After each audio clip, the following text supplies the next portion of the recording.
నా health కండిషన్‌కి problem అయితుంది. నాకు 2 సార్లు స్టంట్ ఏశారు. నా భార్య బిడ్డలున్నారు. అది ఇది అని మాట్లాడినప్పుడు, అవతల పక్కన లాయరు నీకు ఇన్ని ఆలోచించుకున్నప్పుడు ఇవి మాట్లాడేటప్పుడు తెలీదా వీళ్ళందరూ అని అడిగారనమాట. లాజిక్కే. సో, జడ్జి గారు ఏమన్నారంటే, మీరు బెయిల్‌కి అప్లై చేసుకోండి. బెయిల్ మంజూరవుతుంది. నేను ఇప్పుడు ఏం చేయలేనండి అంటే, సార్ నాకు గాని 2 రోజుల్లో బెయిల్ రాకపోతే నేను సూసైడ్ చేసేసుకుంటాను. ఇంకా నా బతి అంతే. నన్ను నరికేయండి నేను ఒకవేళ తప్పు చేసుంటే. కానీ ఇలాంటి శిక్షలు మాత్రం నాకు వెయ్యొద్దు అని చెప్పి ఆయన ఏడ్చాడంట అంటే నిన్న. ఏంటి దీన్ని 2 రకాలుగా చూడొచ్చు. అవును. మనిషిగా చూస్తే నిజంగా ఆయన బాధపడుతున్నారా అనుకోవచ్చు.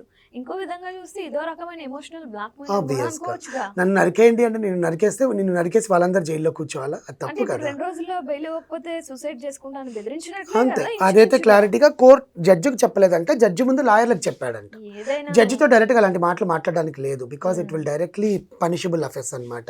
అవును. సో, జడ్జి ఏదైనా అడిగితేనే మనం సమాధానం చెప్పాలి. లేకపోతే చెప్పడానికి ఉండదు. సో, అది వాళ్ళు చెప్పింది. సరే నీకు బెయిల్‌కి అప్లై చేసుకోమన్నారు కదా! మనం రేపు బెయిల్ పిటిషన్ ఏసేస్తాము. మీకు ఎల్లుండి కల్లా బెయిల్ వస్తుంది అనుకుంటే, రేపు హాలిడే కోర్ట్. అవును. హోలీ. హోలీ. హోలీ సందర్భంగా కోర్ట్ హాలిడే. 15న మళ్ళీ థర్డ్ సాటర్డే ఆ రోజు వరకు బెయిల్ రావాలి. అవును. ఈ లోపల బాపట్ల నుంచి ఒక కేసు నమోదైంది. సో, పీటీ వారెంట్ కోసం కోర్టుని ఆశ్రయించింది. కోర్టు అనుమతించింది. ఇప్పుడు ఈయన గుంటూరు నుంచి మళ్ళీ తెనాలి సబ్ జైలుకి మూవ్ అవుతారనమాట.